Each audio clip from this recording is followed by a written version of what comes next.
You will notice that recent headlines are overspilling with updates on North Korea and the United States.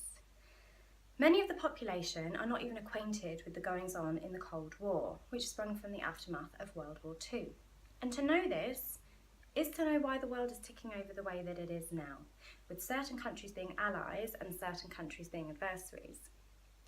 The Cold War was a war between democracy and communism, during which the Soviets were allies of North Korea and the United States were allies of South Korea.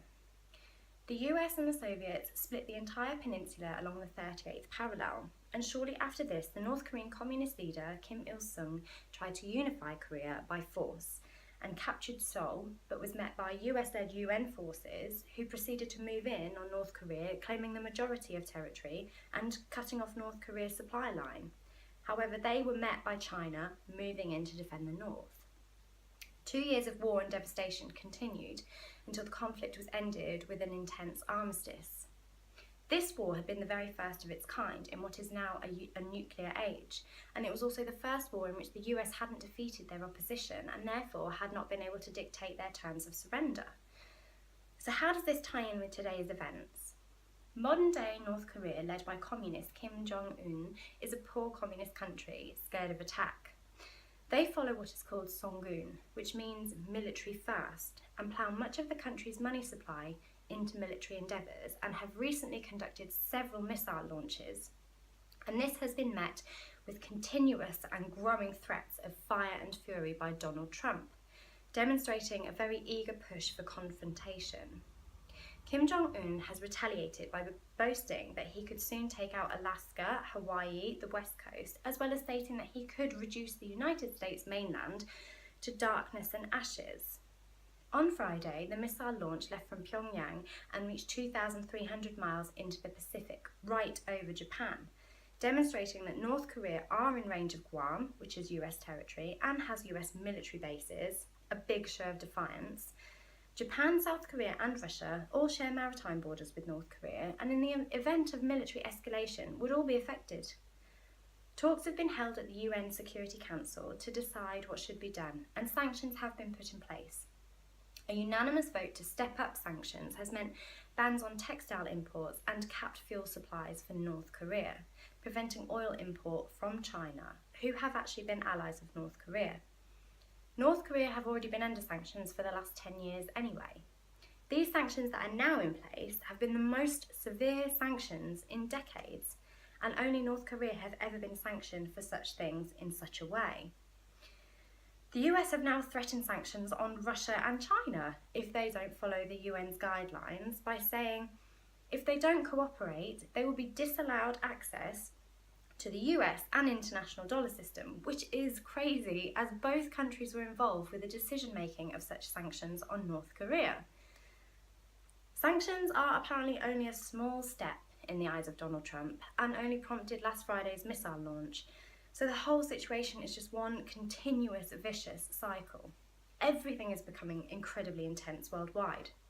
The US have now stated that it will no longer carry out business or trade deals with any country continuing business with North Korea. Russia and China have been asking for dialogue and have put forward a proposal for what's called the Double Freeze Initiative to stop tests and threats between the US and North Korea, as continuing military confrontation only escalates the whole matter. The US have called this insulting, and of course North Korea won't feel safe doing this. These suggestions have been just completely dismissed.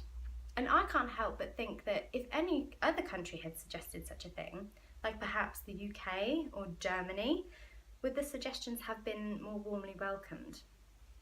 It's shocking to think that India, Israel and Pakistan have all carried out ballistic missile tests, and Washington haven't batted an eyelid.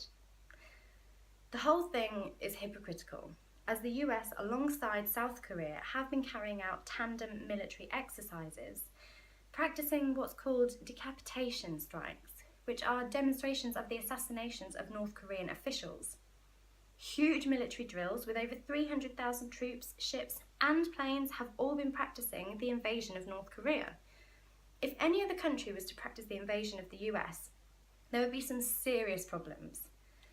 When you look at what the US has in terms of defence compared to North Korea, it is really quite intimidating to say the least. To the United States' 6,800 warheads, North Korea have 10, so it would be suicidal for North Korea to even attack. But if they keep getting backed into a corner with such strong rhetoric and highly provocative language, they could become wildly unpredictable. The US want destabilisation of the whole region and could easily achieve this, and Nikki Haley, who is the United States ambassador for the UN, hasn't been afraid of getting tough and forceful in discussions. And she has said that the US are prepared to use the full range of their capabilities. Trump is also currently selling highly sophisticated military equipment to the likes of South Korea and Japan. So this whole ordeal is actually becoming quite financially lucrative for the US. There are many queries as to whether the North Korean tested missile was even an intercontinental ballistic missile. The Russians are claiming that it was actually an intermediate missile. The current state is just a concoction of nuclear weapons, superpowers, harsh rhetorics, and threats with no patience on either side, and the whole thing is a recipe for disaster. What is it going to take for this to be resolved peacefully? Is that even a plausible option? The situation needs to come to a closure, and in the most peaceful way possible, because the other option means outright war and devastation.